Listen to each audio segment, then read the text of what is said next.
In an election year when claims of sexism dominate the race for the White House, Donald Trump's daughter Ivanka works to stay out of the political spotlight. In our conversation, we explored the gender issue and what it means to be a working woman. And even away from the campaign trail, her family is putting its own stamp on Washington with the launch of the Trump International Hotel. We are actually a year ahead of schedule, a little over a year, and under budget, which I think is a first for Pennsylvania Avenue. So we're very, very proud of that, and it's going to be just a magnificent property. You mean under budget because it's just a few blocks from the U.S. Capitol? Not a lot in D.C. comes in ahead of schedule and under budget. So we're feeling pretty good about that, especially given the complexities of developing a historic building. And look at how perfectly the slabs are all matched. This fall will be a very busy time for the Trump family. You guys have made some good progress. One of Ivanka Trump's top projects, the old post office transformation, Look at that view of the monument. is set to open in September. While working on the hotel's renovation, she gave birth to her third child. America is going to be strong again. And her father's become the presumptive Republican nominee for president. In that role, he would no longer run the Trump organization. Would you like to be a successor?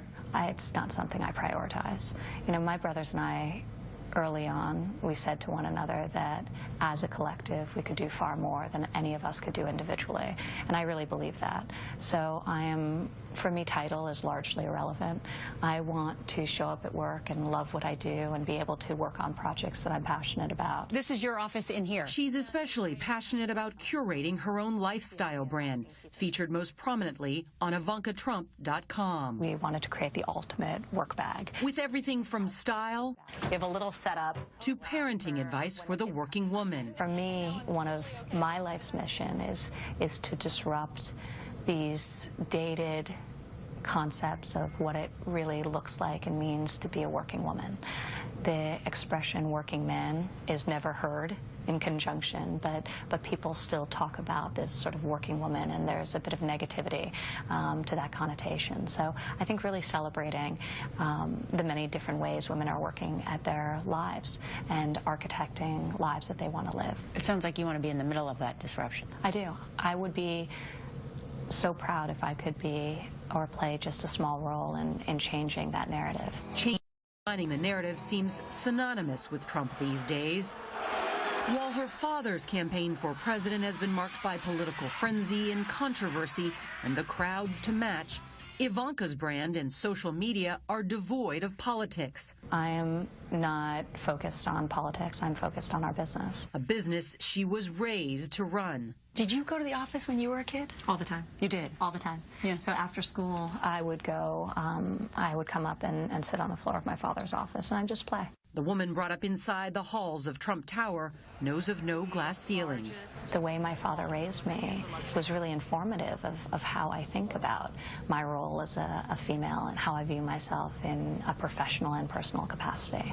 So he encouraged me to set the bar very high for myself, to set great goals for myself, but he also celebrates the fact that I'm a mother of 3 children, his grandchildren, and wife to my husband is something that I feel very blessed about. He believes that it's for me to choose ultimately what my life should look like and to architect a life that I want for myself and that will make me happy. You know, the Trump organization is a private company, and it's run by the family. And Ivanka and I talked about this yesterday. A lot of family businesses don't go very well. Yeah. You know, siblings fight. They fight with their parents. They seem to be able to run this very well together. And she is a walking, talking advertisement, Ivanka Trump from head to toe. I love the dress she had on. And she always is carrying that Ivanka Trump bag. Yes. Yep, it's mine too. Hugh Hewitt, the conservative radio guy, says that she's one of the biggest weapons he has, that Donald Trump has. And if you listen to her, you know, it does go against the grain of the perception about women. Yes. No matter what you think of him politically, there's no doubt that both Donald Trump and Ivanka Trump have raised some wonderful kids. Yeah. We can dispute that. And they should put her front and center all the time, because you asked her tough but fair questions, and she navigates everything very, very well. And nobody does, as she said, nobody says working man. They always say working woman. I love that too. Yes, working man. Thank you, I'm a working man. Ivanka Trump. And you're a hard-working man. That's right. Charlie Rose is the hard-working man. Ivanka Trump, you go.